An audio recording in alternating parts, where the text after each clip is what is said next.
Hey, what's up? Welcome back to my channel. I'm Kyla, and I talk about the stock market and other things. My mind is a barrel, loaded clips and my guns tucked. Also, I got my NASA shirt on. Going to space. Today I wanted to talk a little bit about commodities. I talk about commodities a lot. Commodities are on a pretty good tear right now. That means that they're rapidly increasing in price because of a couple of different things. A lot of people are saying it's on the back of reopening demand and policy pressure. So green pressures like, we have to convert to renewable energy. So that's going to require a certain amount of copper. It's also supply chain issues. So producing copper, producing palladium, and producing lumber, all of that takes a little bit of production processes. There's base effects within the commodity prices right now, so everything is going to seem expensive relative to 1 year ago because we've had so much reopening, but things are expensive, if you had to ask me. So this is the commodity price loop.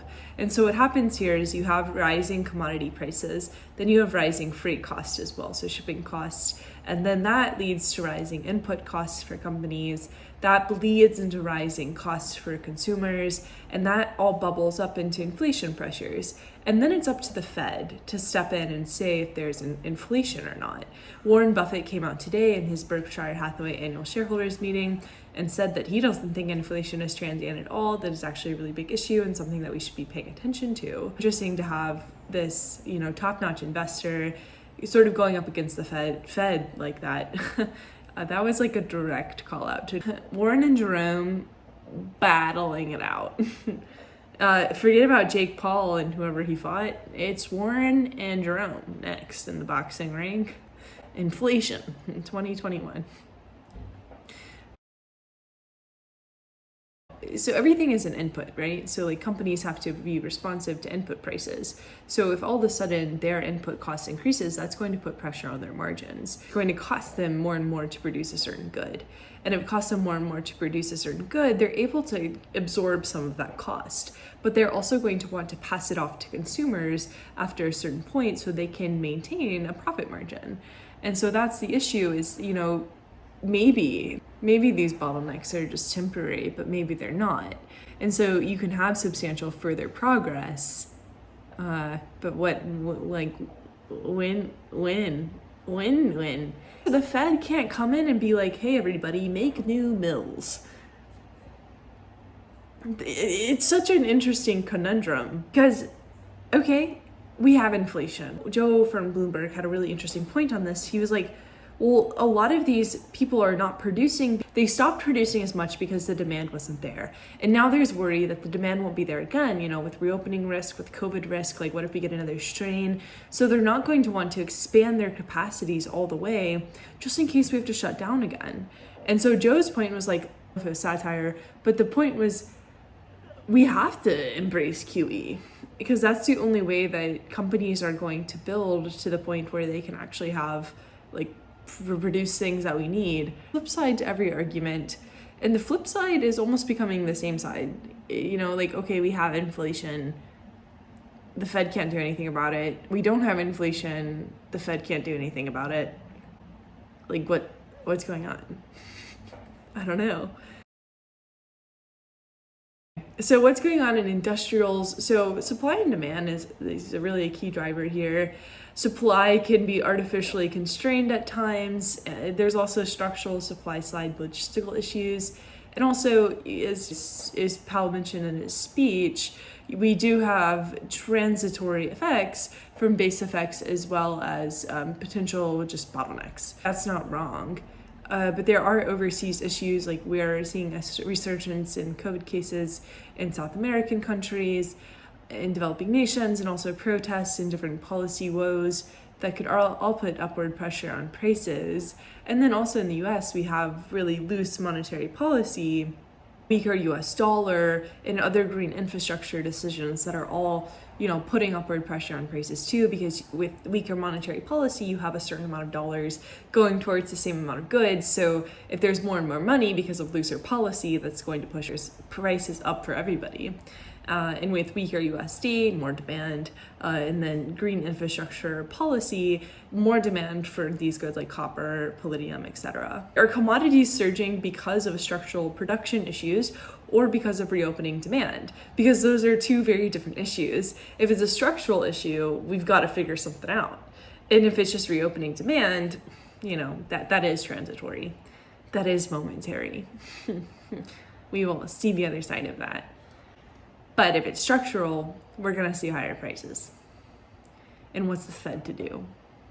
When you look at copper is a bellwether for the global economy. So when copper increases in price, that normally means that people are feeling pretty bullish on the economy. They're feeling pretty good about stuff. And it makes sense, we just posted a 6.4% Q1 GDP growth. Of course, we're going to see an increase in the price of copper. Just how it goes. But you're seeing an increase in other metals too. So aluminum, palladium, zinc, in general, more upward pressure from reopening as well as production constraints alongside exploding demand. And then also you have Biden's infrastructure plan and reopening demand. And I swear, okay, take a every time I say reopening demand in this video. Yikes.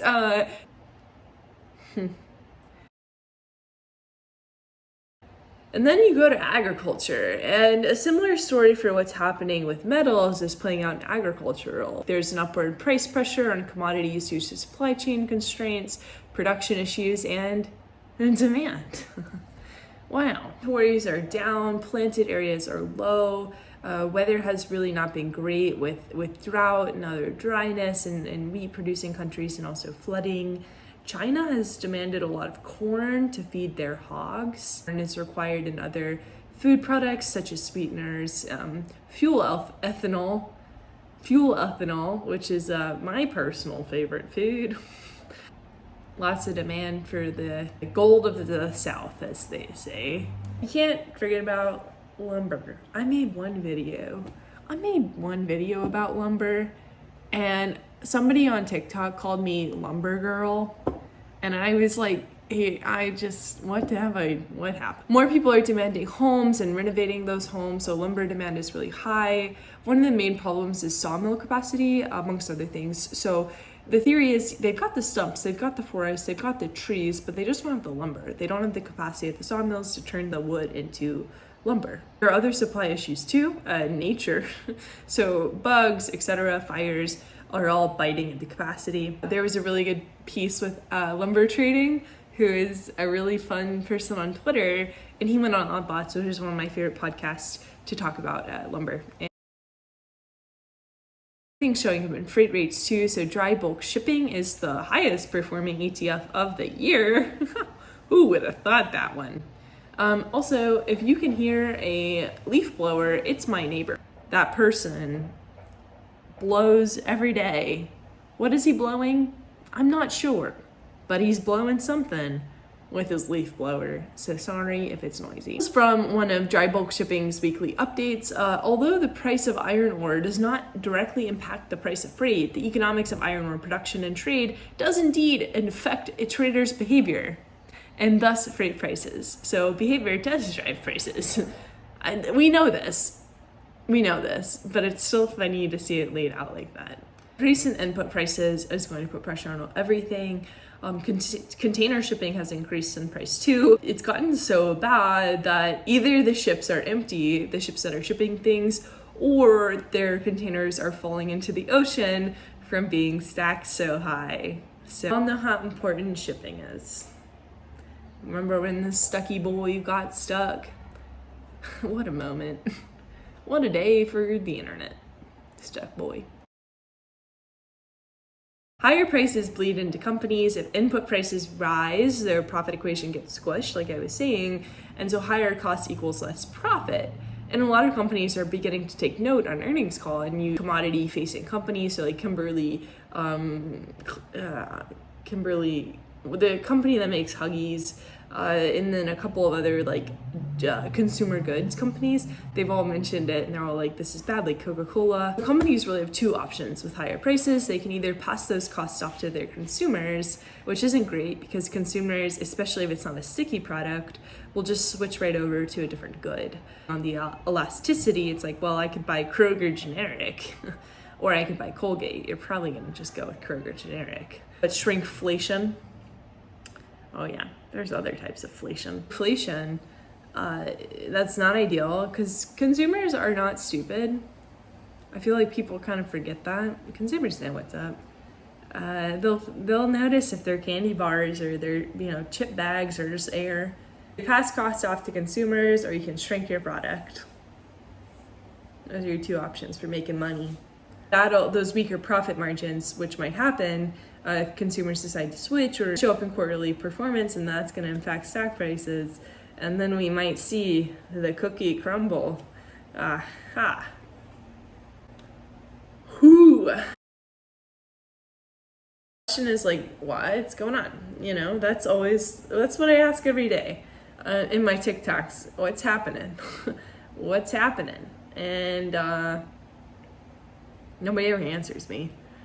But there's, I think, three things that are happening. Supply side issues, underinvestment in production, and then just general inflation. So with the supply side issues, Joe, from Bloomberg, he made an excellent point that we're at this weird point in the boom-bust cycle where people are reluctant to expand supply, and so thus they're holding back, which is creating these supply chain bottlenecks and creating these sort of shortages. The marginal cost is higher than the marginal benefit of expanding right now. And underinvestment in production, so like I said, it's really expensive to expand. It's really expensive to produce more, and so producers are very, very sensitive to expansion, and as they should be. And they're price sensitive too. And expansion is no easy task. Like there's this excellent thread on copper mills and how expensive it is to expand a copper mill, and if you don't just get and this is not how it works, but you don't just get one copper if you expand. You get 27 coppers. So that's a really big issue too. Many coppers, not just one. And so general inflation, supply and demand is always the answer. There is reopening demand. People want more things, and that leads to higher prices. Policymakers have a couple of decisions to make. Is it logistical?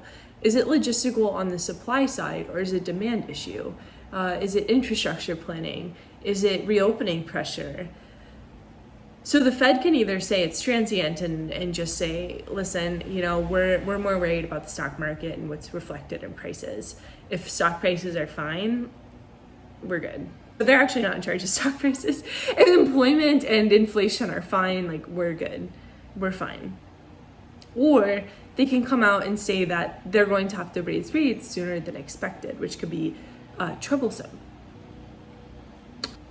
And the market's already pricing in them raising rates, so it wouldn't be a huge surprise.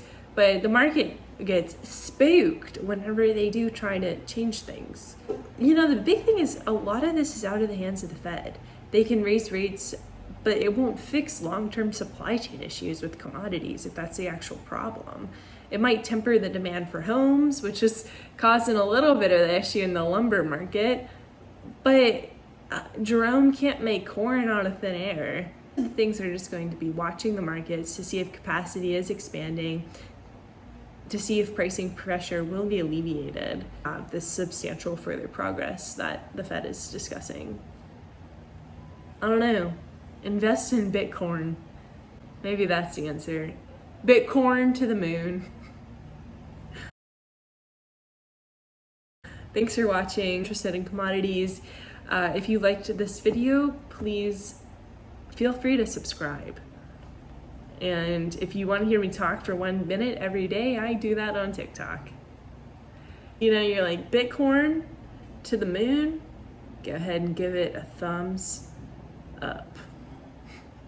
Bye.